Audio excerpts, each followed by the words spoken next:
for the season. Odell Beckham Jr. suffering a season-ending injury yesterday. Jim Donovan joins us to tell us what's next for the Browns. Ohio surpasses 200,000 coronavirus cases. We'll tell you where the Buckeye State stands in battling the deadly virus.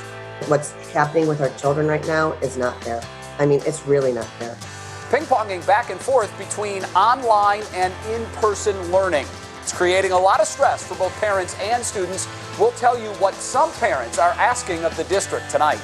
Kent is the place to be for Halloween night. We'll tell you what the city is doing to make sure youngsters celebrate trick-or-treat safely.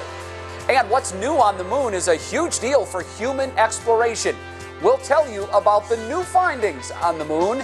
What's new starts now. And now, live from WKYC Studios, this is What's New. Yes, it is, and happy Victory Monday. And thanks for choosing What's New. Wow, our Cleveland Browns are 5-2 to start the new season. I'm Jay Crawford. Romney Smith is in for Betsy today. Romney, I could walk on air today, 5-2. Jay, you Amazing. couldn't have bet money that you'd be saying that right now, but it feels so good to say, right? 5-2. We are on the right track. And you know, Jay, I do have to mention, of course, we did, in a separate note, surpass the 200,000 COVID cases today. But before we get to all of that, because we know we have to cover COVID, we need to get to the Browns. We know that their record is awesome, but they have some other news, too. They do, in fact, Romney. It might be Victory Monday, and we are celebrating, but the edge was taken off of that just a little bit when the worst fears from yesterday were confirmed today. The Browns announcing that Odell Beckham Jr. did indeed tear his ACL on the left knee. It happened early in yesterday's 37-34 win over the Bengals, and that, of course, means he is done for the season. The voice of the Browns, Jimmy Donovan, joins us live now. Jimmy, this is a big blow for sure to a team that's really on a roll right now. Yeah, it really is, Jay, and it's a shame because Odell Beckham Jr. did so much to get himself physically ready to play this year. Remember, he played all of last year with injury, had surgery in the offseason, and really worked hard because he wanted to be on a winning team. Well, he is on a winning team, but he's not going to be a part, at least on the field physically, in any of the wins that will be coming up for the remainder of the season because his season came to an end very early yesterday at Paul Brown Stadium down in Cincinnati. For it was on Baker Mayfield's first throw of the afternoon that it came up short, and it was intercepted by Darius Phillips. And when Phillips was running up the field, OBJ came up to try and make the tackle, and that's when he tore his ACL. Now, after that, the Browns looked fine offensively. In fact, they looked very good with a lot of receivers playing very well. So you say, okay, OBJ's out, but we look okay. But remember, those were the Bengals and that Bengal defense that they were playing. Kevin Stefanski knows this is a big loss. Yeah, obviously it's a big loss. As everyone knows, he's a huge part of what we do. So now we'll just have to huddle up and find some different ways and find some different people and put them in that role. And ultimately, we're just trying to do what our players do best. And that's our job to figure that out. Now, I will say this. That's been the theme this year. The Browns have had injuries, maybe not to the scope of this one, but they've had injuries, and that next man up motto has played well for them. And it certainly did yesterday because young receivers came in and bailed that game out with a red-hot quarterback. And it still is a Victory Monday. And what a victory it was yesterday. Thrilling? You bet. Back and forth like I have never seen in a long time. I mean, the Browns would take the lead. The Bengals would take the lead. The Browns took the lead. And then finally, with 11 seconds left to go in the game, and trailing by a field goal, Baker Mayfield to the rookie sixth-round draft choice, Donovan Peoples-Jones. The Browns were out of timeouts, and they hit on that touchdown pass and then hang on for a Hail Mary pass that was knocked down to win the ball game. For Donovan Peoples-Jones, this is the play he never got to make at Michigan, and here he is. He makes it with the Browns. I don't think so. I had a winning catch in high school to go to the state championship, but nothing as big as this one. On the end of a 2-minute drive, perfectly thrown ball, perfectly timed moment. He was exceptional yesterday. He had 3 catches in the game. Hollywood Higgins went for over 100 yards receiving in the game and had 2 major catches on that game-winning drive. So those are the guys that were the next men up, with Odell Beckham Jr. going down for the afternoon and now out for the remainder of the year. So, Jay, I think as you well know, you go back to Donovan Peoples-Jones' career at the University of Michigan, and everyone thought he was going to be All-American every year because he was that high a blue-chip prospect and a recruit. I mean, Urban Meyer was in tears when he couldn't land him for the Buckeyes, and he signed instead with Michigan. That dropped him down to a 6th-round draft choice. But the Browns have loved him since he showed up in Berea, and wow, he came up with an amazing play. And Baker Mayfield, Jay, it was exactly what he needed after Pittsburgh and really the second half of the Indianapolis game the week before, and an 0 for 5 start yesterday afternoon, and to hit 21 consecutive passes in a row and 5 touchdowns. Man, that's the Baker of old. Yeah, and if not for the spike there on that last drive, his touchdown pass would have been his 22nd consecutive pass completed in a row. It's just an amazing new record for the Browns. And, Jimmy, you talk about the injury to Odell Beckham Jr. When you think about what the Browns were able to do yesterday, they scored 37 points in winning. They did it with Nick Chubb, their top running back, on the shelf. Odell Beckham Jr. played just a couple of plays there to start the game. And arguably Hooper, one of their best tight ends, was out. Everybody stepped up, and now it's 5-2, and they will get the Raiders next. Jimmy, as usual, great call on the game yesterday. It is so much better when your voice is attached to it. Thanks so much, and we'll see you at 6 with more on the Browns' big win. All right, thanks, Jay. All right, let's get back to those COVID-19 numbers that we briefly mentioned at the top of the show. The total number of cases in Ohio is now at 200,231. Just over 2,100 cases were reported within the last 24 hours alone. Now, while that number is still above the 21-day average, the silver lining is it's 193 fewer cases than the day before. Yeah, Romney, here's a look at the other key factors right now. Our daily positivity rate is down a couple of tenths to 5.4%, but remember, that is still above the recommended threshold of 5%. That number is set by the WHO. Hospitalizations, very troubling, continue to climb, up another 64 patients in Ohio hospitals to 1,406 current hospitalizations now, and after no deaths reported yesterday, there were 11 deaths in today's report, but our 21-day average of 14 deaths is as low as it has been in months. Rodney? All right, let's talk about school news right now. We've seen multiple districts all around Northeast Ohio change their plans for educating students as the number of COVID cases has continued to grow, many deciding to nix the in-person learning altogether. Brandon Simmons spoke to a parent who is frustrated by their district's decision to go back to virtual learning. Brandon, what's their biggest complaint right now, still knowing that we're in a pandemic?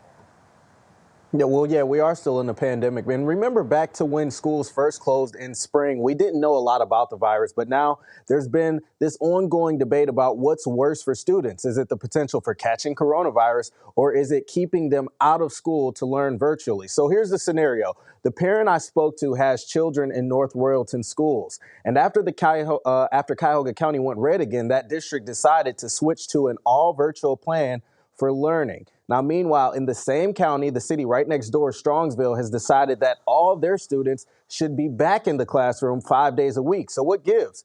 Parents acknowledge school leaders are in a tough spot, but in this case, the biggest complaint is there's no alternative for students who learn better in a classroom setting.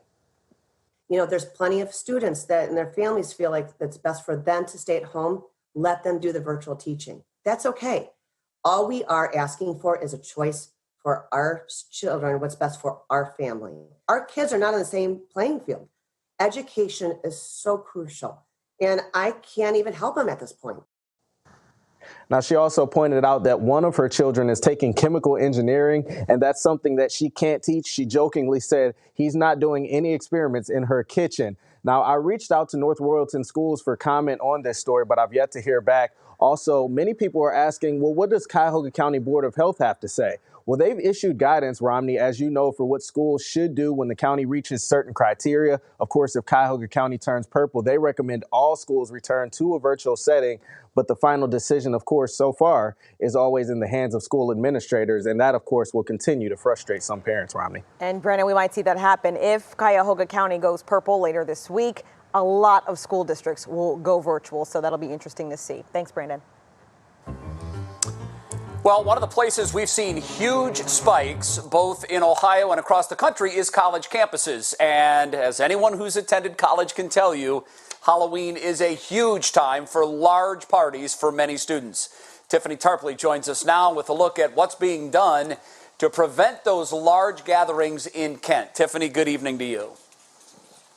Hi, Jay. You know, I've never been to the party at Kent, but apparently it is hot, especially when it comes to Halloween. So I've been told in years past it has drawn 20,000 people to the city. Police Lieutenant Mike Lewis says that number has gotten smaller in recent years, but still, there would typically be a large police presence, which included help from outside agencies.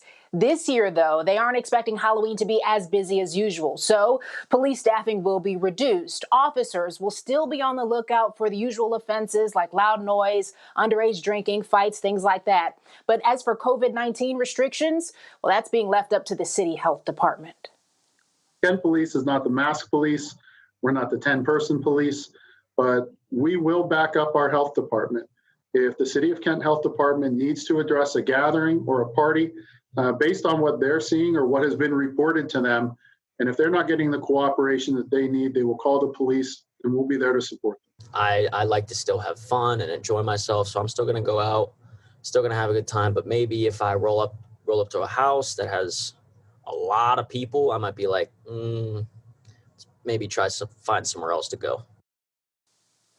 I think we've all had that moment, right? So while most of the Halloween celebrations happen off campus, Kent State sent a message to its students, which requests that they limit gatherings to 10 friends. It also urges students to not, quote, make this event the end of the semester, end quote. So a citation from the city health department, if you're wondering, would start at about $500. But Jay, all of this comes as a New York Times article lists Ohio as third in the nation when it comes to states with the most COVID-19 cases reported at college and university campuses.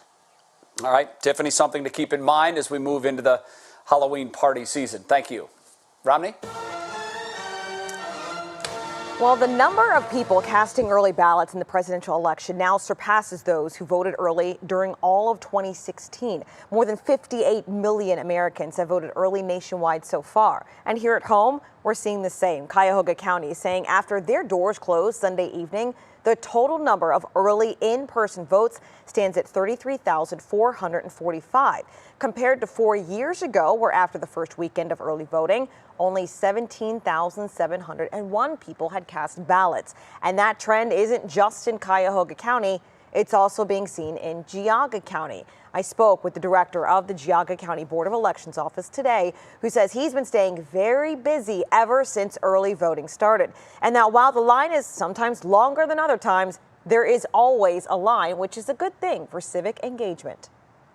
Here, there's a level of community engagement and involvement that this is, I gotta say, not surprising. It's good to see, but not surprising. As of Sunday at close of business, Geauga saw more than 31,000 people vote early, and in comparison, in 2016 in Geauga County, there was a total of just over 18,000 early in-person votes cast. Keep in mind, we still have a week left to vote early, so those numbers will rise. And you can get everything you need to know about voting in Ohio this year by texting the word VOTE to 216-344-3300, and we'll send you our voter guide directly to your phone. Well, you are looking at live pictures from the Senate floor where senators have been debating the confirmation vote of Judge Amy Coney Barrett. It is expected senators will vote to confirm her as the new Supreme Court justice later tonight. Right now, only one Republican has announced that she will vote against Barrett, and not a single Democrat has expressed support for her. 3 News will continue to monitor this, and we'll bring you all of the latest details on air and on WKYC.com. Murder hornets, just saying the word and that phrase, it's so 2020, right? You may be shocked at what it took to eliminate a whole nest of them. Then a local fugitive has been on the run for decades, but a popular show is putting it back in the spotlight. We'll have all the details ahead in Pop Radio.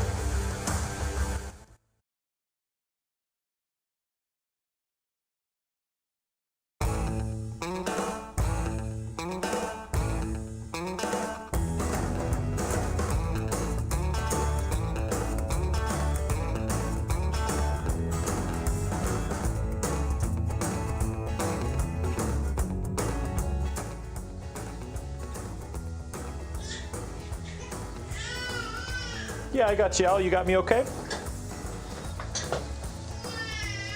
Mic check 1, 2, 3, 4, 5, 6. We'll try to make Wyatt not cry in the background. Okay.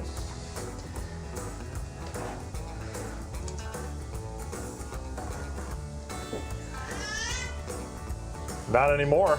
Nah. No, I don't want it there. You don't see my stack of mail over here, do you?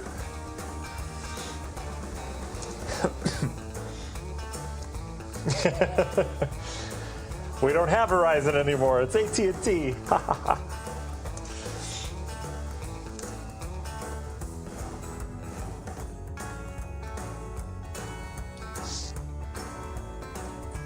Hey, yep. You want me to turn my lights on? You want to check my shot or anything?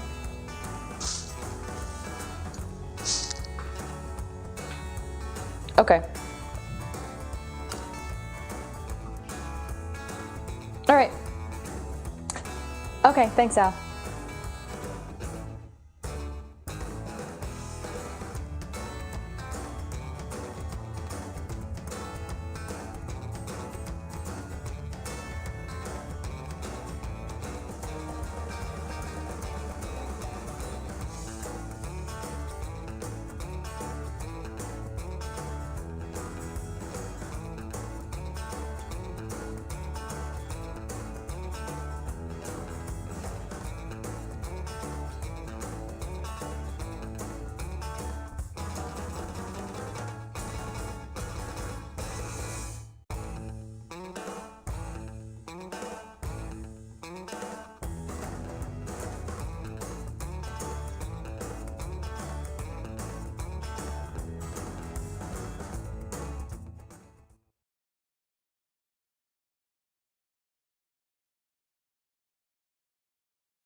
Welcome back to What's New. 2020 has been the year of the unexpected. That's a mild understatement. And murder hornets are part of the craziness now. I'm sure you've heard about these. This weekend, a heavily protected team went in and destroyed the first nest of giant Asian hornets found here in the U.S. They're also known as murder hornets. The nest was found in Washington State. It was about the size of a basketball, and how they found it is fascinating. It held between 100 and 200 hornets. The state agriculture department spent weeks tracking and trapping the bees. They actually put devices on dental floss, then attached them to one of the hornets. Wouldn't want to have that job. Once they found the nest, they vacuumed the creatures into large canisters. One expert told NBC News that these hornets are showing different behavior here in the U.S. than in their native habitat of Asia. Because of where this nest was up in a tree, it wasn't underground like these nests are normally in Asia. They're already exhibiting different behavior. So it's going to be more important than ever for citizen scientists on the ground, everybody watching this, keep an eye out, take pictures of any large insects. So, Romney, these creatures actually spit venom, and their stings are very painful to human beings. However, the big threat that these things face are to the honeybees, which, as many of us know, farmers depend greatly upon to pollinate the crops. And the fear here, of course, is that they would wipe out those bees, which could have a catastrophic effect on the world's food source. I mean, I feel like this is just one more thing we have to add to the 2020 list. I heard about murder hornets a couple of months ago, but it died down, so I kind of forgot about them. But I guess they're here to stay, unfortunately. Yeah, they are. The hope here is that they found the source and they've eliminated it, but you know how these things go. We'll see. How in the world do you eliminate an entire species of bees? And I know that they're not indigenous to I here. don't trust it. I'm sure they did a good job, but there's a couple out there buzzing around somewhere. Okay, well, speaking about buzzing, we're going to buzz right over to Matt because he has his eye on the weather. Matt, I tried to do a good segue. I'm not quite as sharp as you are, though. Romney, that was incredible. I couldn't have thought it any other way. I'm glad you didn't say murder or hornet when you tossed to me. That's great. There you go. Matt, I have a weather word for you, and it's appropriate. I don't know how you're going to fit it into the forecast, but your weather word for the day is sting. Have fun. Sting. Okay, all right. We'll work that in somehow, Jay. Boy, murder hornets in 2020. Just another reason to shut our blinds and just stay inside for another year and a half. But I'll tell you what, there's a little bit of sting to the forecast. That's not going to count. But it's just been so dreary the last 2 days once again. But we do have brighter days ahead, I promise. We just have to get rid of this air mass, which is just kind of stubborn over the area. If you look at the big picture right now, we've got the clouds. We're locked into some drizzle. We've had periodic light rain. Not a whole lot of rhyme or reason to this. But I'm going to show you in this forecast why it could be worse, right? They've got heavy rain down in the Missouri Valley. All of this part of a bigger system that extends back towards the Rockies. And they have ice storm warnings in areas of Oklahoma and Texas, winter storm warnings in areas of the Four Corners region and western Texas. This is an Arctic air mass bringing temperatures from 25 to 45 degrees below average to the Colorado Rockies. That would put us somewhere in the 20-degree temperature range for highs. So we are certainly in a much better place in the weather map than what they're dealing with. And for us, what we're going to see are just these periodic showers. We've got another little burst of rain that'll likely come in here tonight, and this will linger through tomorrow. So drizzles and showers in the forecast overnight tonight. You can see temperatures holding steady. They've been in the upper 40s for the last 48 hours, and that will continue. Your National Design Mart hour-by-hour forecast showing that wave of rain moving through tonight. More drizzle, more clouds tomorrow morning. We'll start in the 40s. We'll end up in the 40s in the afternoon. You could see it, perhaps another wave of rain showers coming through. Not a washout by any means, but a very similar day towards today. But late in the day tomorrow, you do see some clearing there on the weather map. Hurricane Zeta. How about this? Another hurricane heading towards the Yucatan.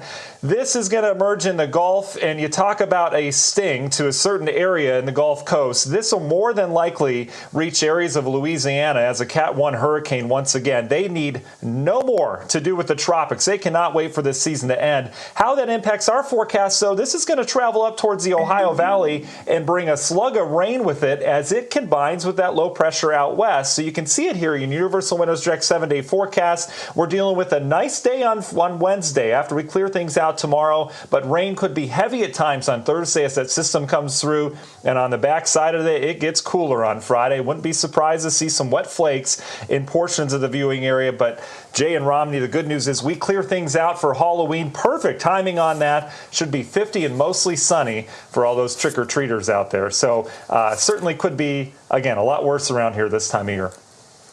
Matt, thank you. All right, up next, Wanted. Could a popular TV show finally lead to a local fugitive on the run for nearly 50 years? We'll find out in Pop Break. And Baker has some moves off the field as well.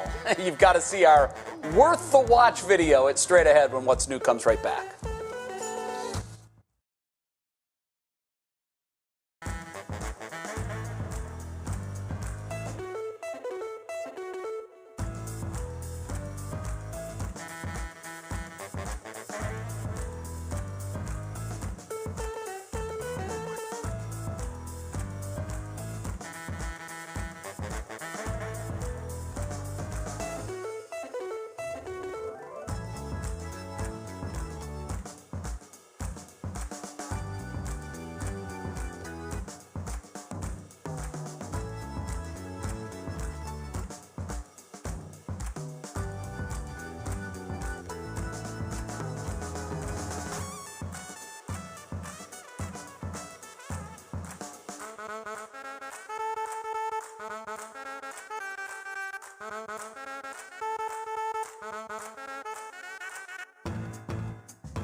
Welcome back. If you like music, the American Music Award nominations are out. Plus, a local murder mystery is getting some big screen action. Our Kiara Cotton has it all covered in today's Pop Break.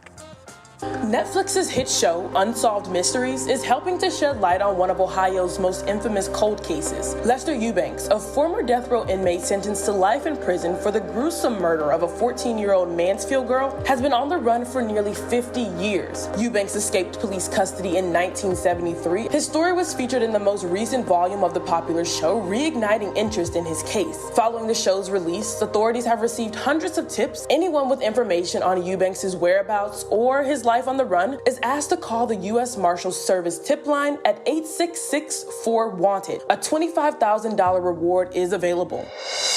The nominations for this year's American Music Awards were announced today on Good Morning America. The Weeknd and Roddy Ricch could be big winners at this year's awards with 8 nominations apiece, including Artist of the Year for both. If you want to vote for your favorite artist or band, it's as simple as sending in a tweet with your vote, the category, along with the hashtag AMAs. The world's largest fan-voted award show is set to air Sunday, November 22nd. Sunday, Monday, happy days. We'll stop there. It turns out they are all happy days. Last night, several members of the Happy Days cast did a table read over Zoom to raise money for the Wisconsin Democratic Party. The group included original cast members Ron Howard, Henry Winkler, Don Most, and Anson Williams. It also features special guests Josh Gad, Yara Shahidi, and Darcy Carden. Talk about a happy day. Happy Days now joins a list of classic TV shows that have reunited during the pandemic, including Lizzie McGuire, The Goonies, The Fresh Prince of Bel-Air, and countless others. If nothing else, at least during the pandemic, we've had the chance to see some of our favorite stars together again. Back to you guys. Yeah, that's been pretty cool, too. It really has, all the reunions. All right, Romney, it's time for our Worth the Watch, and we saw Baker's sick moves on the field yesterday during the 37-34 win, but I want you to check out his moves off the field after the big win. Give me a little drip. Give me a little drip. Yeah. Ooh, Little drip. And I want to point out that his moves are so fresh that I'm going to go out on the limb here, and I think that Ellen should invite Baker on the show. You know how she loves to have her guests dance. I think he'd be perfect for the show, showing some just outstanding dance moves after the big win. And you know, here, Romney, why not? Jay, He's I thought you were going to say that you were going to try to do it. Well, I'm sitting down, so it'd be very difficult for me to I show pay off money those to moves. see you imitate that. I'm just going to put that on the table right there. I promise you it won't look nearly as smooth as next Baker time did. I but fill in hey, on the 5, I want to see you do the Baker dance. All right, it might happen. It might happen. Bake Show, you dance, man. Why not? 5-2. All right, still ahead on what's new. COVID-19 causing unrest in Europe. We're going to tell you about that. We break down why people are protesting in the streets and how the virus is impacting several countries there. Then, what's new on the moon? This is wild. The newest finding that will have a huge impact on human exploration there. It's all coming up when What's New comes right back.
And now, live from WKYC Studios, this is What's New.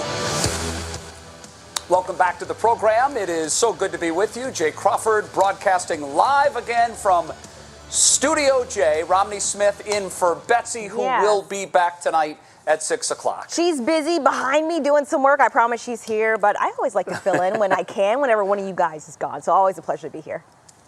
And you know we love having you in.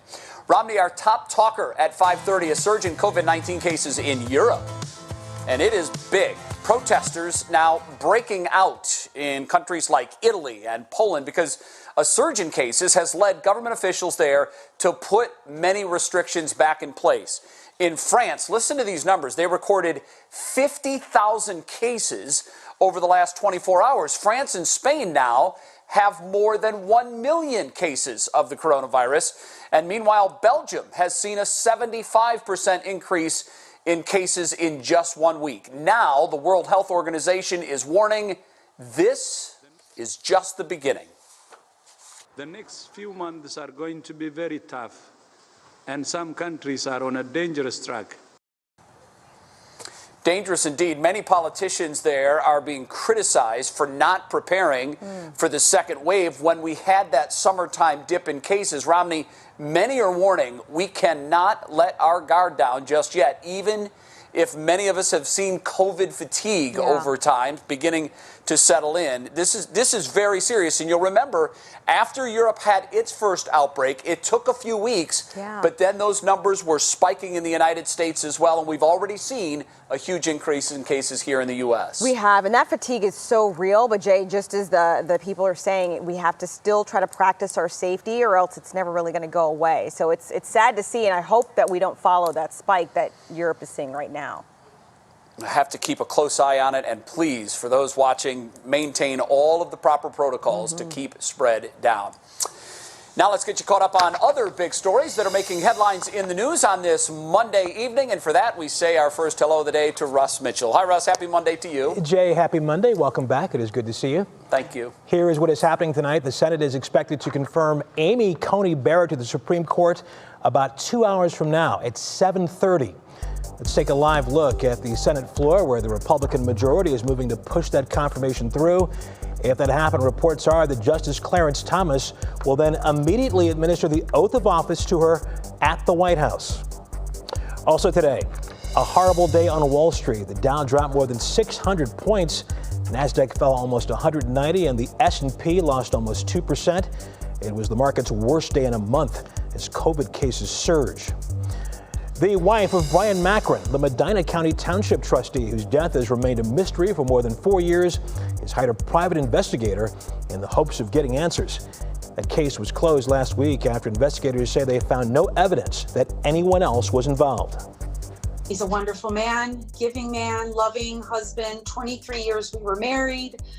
He was the light of our world. And I will never stop fighting for him. Macron vanished just before Christmas of 2016. There was blood in his office and his SUV was found near Chippewa Lake. His body was found in the water 2 months later. And the man accused of killing 14-year-old Jonathan Menard in Carroll County last year will serve 6 to 9 years in prison. Matthew Little pleaded guilty today to involuntary manslaughter, tampering with evidence, endangering children, and gross abuse of a corpse. As part of the deal, Little agreed not to file an appeal in the case. And I will see you, Jay, at 6 o'clock. All right, Russ, we'll see you then. Thanks. Here's some news you can call literally out of this world. It's pretty cool. NASA discovered water on the sunlit surface of the moon.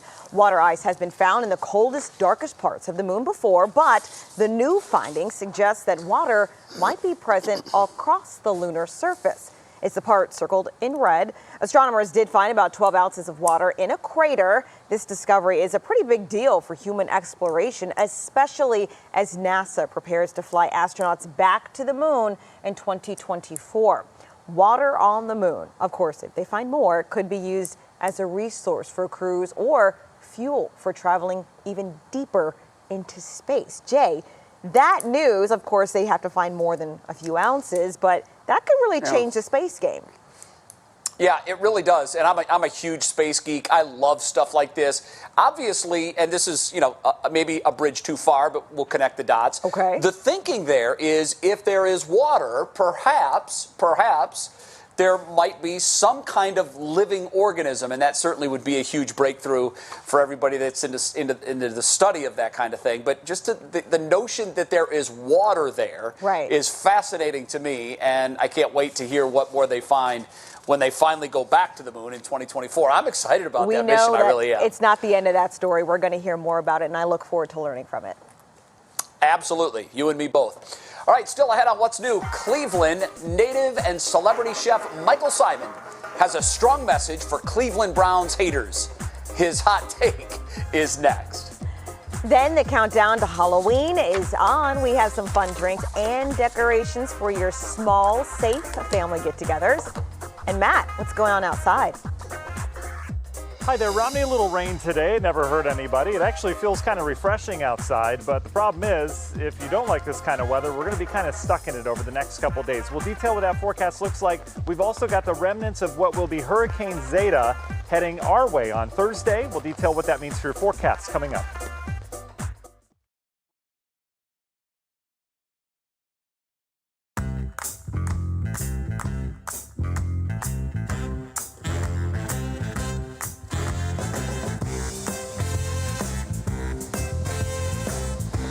Hey!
Welcome back to What's New. And the Browns win yesterday over the Bengals in the final seconds. After the game, Chef Michael Simon went right to Twitter, where he took a shot at ESPN and threw his support behind Baker Mayfield. Simon posted, "Yes!" And hey, ESPN and all the other loudmouths, zip the lip. And Romney, I love that. I don't think you can get any more blunt than that. Tell it like it is, Chef. Tell it like it is. Pretty clear. He's got some strong allegiance to the Brown and really doesn't want to hear anything from anyone because, look, we're 5-2. We're 5-2. You're right. And you know what? In typical Cleveland fashion, I think we now need a T-shirt with the chef's face on it that says, "Zip the lip." It would sell. It would absolutely sell. I'd wear it. I'd wear it. All right. We're going to go down to Matt. Let's bring in Matt Witz now to tell us what's going on with the weather. Matt, it looks a little gloomy out there, but I guess that's par for the course. It's that time of year again. Yeah, it definitely is, Jay. You know, I'll tell you what, May is just around the corner around here. So if we just stay strong over the next 6 to 8 months, we should be okay. But you know what? There's some brighter days in the mix. And especially this weekend, I think all of us want it to be nice around Halloween for the kids that are getting out or trick-or-treating or just the festivities that you have with safe social distance, of course. We're going to bring back that sunshine just in time. So it's kind of like a book this week. We're going to have the dramatic parts in between and then a wonderful ending at the end of the week. So let's talk about it. It is pretty chilly outside. As Jay mentioned, temperatures generally in the 40s right now. These temps aren't going to go really anywhere, but down a couple degrees tonight, up a couple degrees tomorrow. That's about it. But look at what's happening out west. I mean, 15 degrees in Denver. They're going to go below zero in portions of the upper Rockies. Oh, it is just much, much below average. In fact, upwards of 40 degrees below average as a cold air mass continues to dive south. It's a big winter storm for the Rockies heading down towards areas of northern New Mexico. The mountains getting plastered with 2 to 3 feet of snow in spots. We've got rain kind of on the leading edge of that, but you can see right in between they're dealing with ice storm warnings across Oklahoma and areas of Texas. It is a mess out there as that cold air continues to dive south. But it's diving south. It's not really coming at us. It's going to sink south and kind of work its way back off towards the northeast along the jet stream again. So really the only factor we have out of this system is going to be some periodic rain. We've already seen it. We're going to see it over the next day and a half or so before things clear out. And you could see another little wave of rain getting ready to head in to areas of Erie and Huron County here in the next hour. Your National Design Hour by our forecast. There's the rain showers this evening. It'll remain cool. We'll see drizzle from time to time. Otherwise, we're cloudy. Tomorrow looks like a carbon copy of today. We'll see clouds, periodic rain and drizzle from time to time. And then eventually, tomorrow evening, we'll start to slowly clear things out as we head on into Wednesday, and that's when the sunshine will return.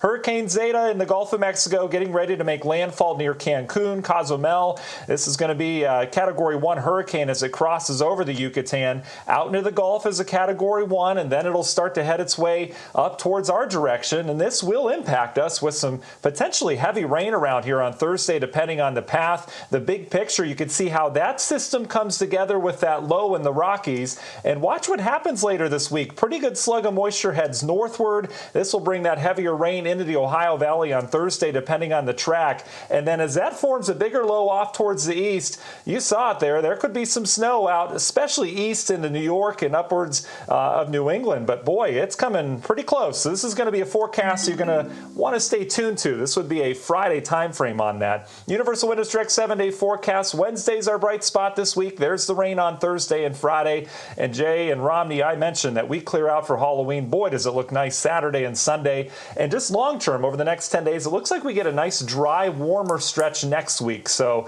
we just got a couple days like this, and we'll be out of it before we know it. Yeah, and as you said, what, 6-7 months, just hanging there until May? Mm-hmm. That's pretty encouraging. Yeah. Thanks for we're that. Almost there. Thanks. It's almost Memorial Day. Yep. All right, Matt, thanks. We'll see you again soon. All right, Romney, go ahead. All right, as the number of COVID cases continue to rise, it's important that, of course, we remain socially distant from others. However, that doesn't mean you can't have any fun on Halloween with your family. Our friends from Ashley Clark Interior Design Group have some party ideas, even if it's just for your family. We are here today in our studio to give some tips and tricks on how to have an intimate Halloween party. Starting with the charcuterie board. Every party has a charcuterie board. This one has some great things. We added some skulls and bones, some Halloween Oreos, anything that we can add the color in and get the festive feeling for Halloween. Yeah. Carly's making a drink over here. This is called the Poison Apple. Yeah. And in that you have a shot of tequila, then we top it with apple cider and then pomegranate juice. And then throw in some like decorative eyeballs, like the candy eyeballs, just to make it a little more spooky. And one of our favorite things to use during the season is dry ice. Unless you have a fog machine, but dry ice does the trick. This gets full, and then as the evening goes, you'll start to see the skull come out, which is great. We put it in the vase over here. You can add it into some of the glasses just to really get that effect. Mix your metals. We always say this, but mixing your metals is going to be so visually appealing. So we have the matte black, shiny black, the copper, the silver, the gold. It really just bounces light off, and it's a great way to play with the light. And then our last thing is our table setting. So usually we have our place cards that we put on all of our plates. This time we actually did something a little more fun. We would have 6 of them hanging, but we wanted you to see us. We actually hung the witch's hat from just like a fishing string from the ceiling. Underneath, you can write your guest's name, and it's just a fun way for them to find their seat. And then also, it's fun to have it floating above you during dinner.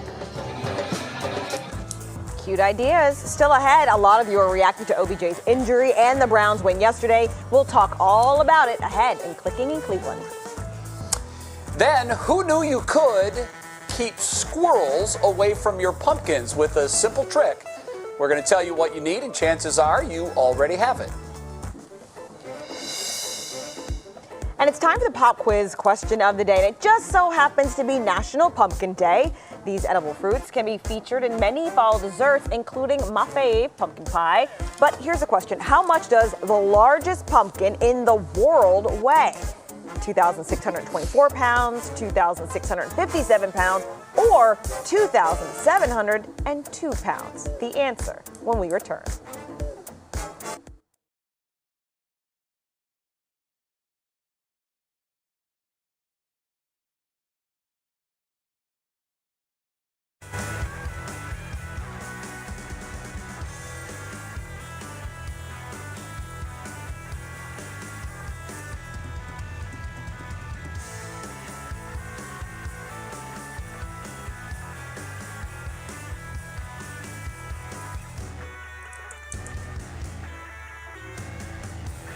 Hello.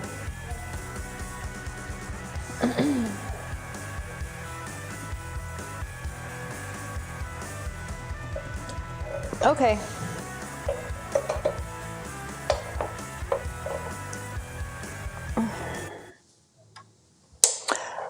Okay. Brown's Twitter was a very different place from the first quarter to the second half on Sunday. Thanks. Cool.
Welcome back. Before the break, we asked you, in honor of National Pumpkin Day today, how much does the largest pumpkin in the world weigh? Jay, any guesses? Oh, geez. First of all, I'm just blown away that it's over 2,000 Right? pounds, but I'll say the 2,700 pound option just because that's the biggest. That's what I guessed. You know what? We're both wrong. The answer is A, 2,624 pounds, which is still huge. That record, by the way, was set in Germany back in 2016. That's a lot of pies, according to me. All right, well, let's switch gears. COVID-19 has had an impact on the availability of a lot of items, and in the holiday shopping season, it will be no different. Experts say refurbished items could help fill that gap. So while these items get a bad rap for being shoddy, secondhand items, the CEO of Go TRG, a refurbishing company, says the bar is often higher for refurbishing than it is for manufacturing. Go TRG processes more than 1 million items every week. People think that what's bought in a store or online usually ends up back on the shelf, and that's the furthest thing away from the truth. Now, once returns hit the warehouse, the company fixes them up and gets them back up for sale within a week, All of these items are available on secondary markets like Baby Outlet, Store.com, as well as eBay. Refurbished items can also save a lot of money compared to buying something new. And Jay, I would say a lot of people just want to save $1 or 10 or 50, however much, depending on the item you're looking for, especially if the discrepancy with it, sometimes you can't even notice it. Yeah, you're right. Sometimes it's so minor. And then other times, it might be just like a little nick on the outside of something. Yeah. A couple of times, I've been looking for a specific item at Best Buy. And let's just say it's a set of speakers, Sure. okay? And if they're floor models, I'll ask the manager, what's the price on the floor models? You can get huge discounts. It's called They're really open not box. used. They're just sitting there. Oh, yeah. Open box. Open it's one box. of the great way to buy electronics. That's where I got my you can save a lot laptop of money. from, and I saved hundreds There because you the go. person didn't like the size of the monitor. Nothing wrong with it. It was great. There you go. You're willing to take a little bit of discount for a little bit of use. All right, it is time right now to see what is clicking in Cleveland. And for that, we bring in our digital anchor, Stephanie Haney. Stephanie, a very good Monday evening to you. Good to see you again. Good to see you, Jay, and a happy Victory Monday to you. Of course, people are talking about that game between the Browns and the Bengals, starting with Odell Beckham Jr. Now, fans wished him well after he left the game with an ACL injury, putting him out for the season. So the question now is, will the Browns sign a new wide receiver? And if so, what's new for the Browns could be a throwback. We could see Brashad Perryman back. Now, he played for the Browns with Baker Mayfield in 2018, and he got let go when they signed OPJ. So since then, he's been with the Tampa Bay Buccaneers and right now with the New York Jets. With the trade deadline next week, 3 News' Ben Axelrod breaks down more possibilities on WKYC.com. Now, on to our quarterback, and I will tell you this. Browns Twitter was a very different place in the first quarter than it was in the second half. In the beginning, people were ready to send Baker Mayfield packing until he flipped the switch about 5 minutes into the second quarter. But not everyone is on the Baker train, like this fan who thinks the Bengals win is part of a cycle for the quarterback where he doesn't play well, gets criticized, gets a chip on his shoulder, and uses that to pull out a win before calling out haters and then having another bad game. Can't beat this glowing review, though, from the king himself. LeBron James was watching. He called the win a phenomenal performance and congratulated Baker on that game-winning touchdown to Donovan Peoples-Jones. Now, as the weather is starting to change, here's a good reminder for people in Ohio. If your windshield wipers are on, your headlights need to be on too. Now, Ohio is one of 18 states where this is the law. And I will tell you this, Jay, this is a great reminder for people, but I don't think I've actually turned my headlights on in quite some time. I've been using that automatic switch, so I'm really hoping that that has me covered because, I haven't had a car for a long time. I guess I need to double check that. Yeah, when you do get a car, you're going to find, Steph, that pretty much everything that needs to happen in the car happens automatically these days. Yeah, I couldn't tell you where my on switch is for the light. Yeah, just get in it, hit the ignition, and go. That's the easiest way to drive these days. Steph, thanks. Always good to see you. Perfect. Well, a few weeks back, we launched a new segment. It's called Who Knew You Could? WKYC. It's all about life hacks that can make our lives easier. And 2 viewers actually shared this little nugget with us. They said, if you want to keep squirrels away from your pumpkins, and of course we all do, try putting a little vapor rub on the outside of the pumpkins. They swear it will keep squirrels from trying to eat them. We did look into it, and some experts say this actually works for a couple of reasons. I imagine the smell isn't very fine on their nose, but the other thing is they don't like sticky substances. And Romney, I can tell you from battling squirrels for much of my adult life, trying to keep them away from bird feeders, that's very true. They do not like anything that gets in their fur, gets on their little hands. But what if they start to like it in the winter? What if they get a little squirrel cold and then they go to the pumpkin and they say, oh, I can breathe. Let me put this on my nose and my chest. This is just what I think, because I have throwbacks to when my grandma would smother me with it and then I could breathe. I remember the days. Yeah, we might be doing squirrels a huge favor. We might be clearing up their congestion. You never know. That's the first thing I thought of. Yeah, it's funny. I did too. All right, we want you to share your hacks with us. Go to 3 News on the app and click on that Near Me button. It's on the bottom right corner of the screen. Then hit the Share With Us button. There you can tell us all about your life hack and submit pictures and videos if you have them. You can also submit your Who Knew You Coulds to the 3 News Facebook page. Pictures into the past, an up-close look at the musicians that brought us rock and roll. It's next in our Show Us Something Good.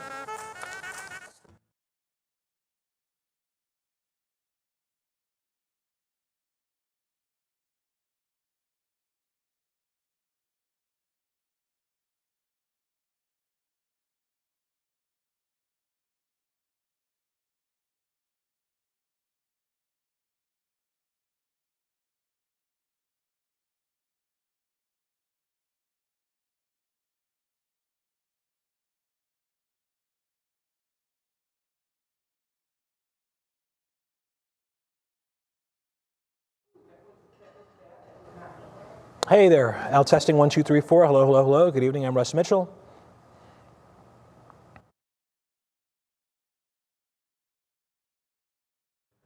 So what do you even put in it? Hey, mic check, 1, 2, 3. Mic check, mic check.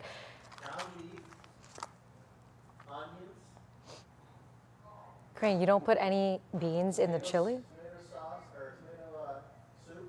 Tomato soup? Oh, my stomach. Thanks.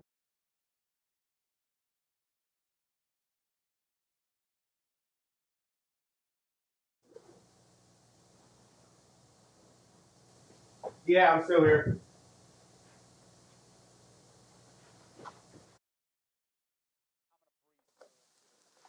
Hey, yes, I can hear you. Check, check, 1, 2, 3, 4, 5, 6. Kent State and Halloween. Check 1, 2, 3, 4, 5. Brandon's microphone. Here we are talking about schools again.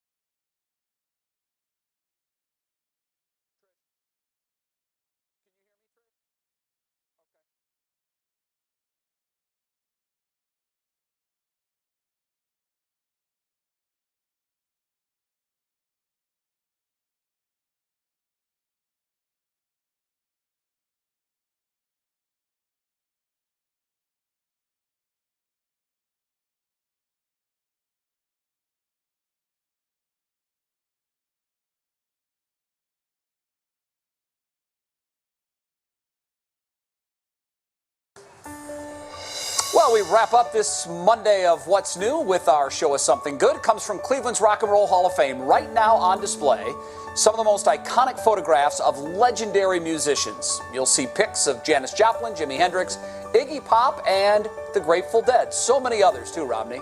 Great exhibit there. Pretty cool pics. Thanks so much for joining us at 5 for What's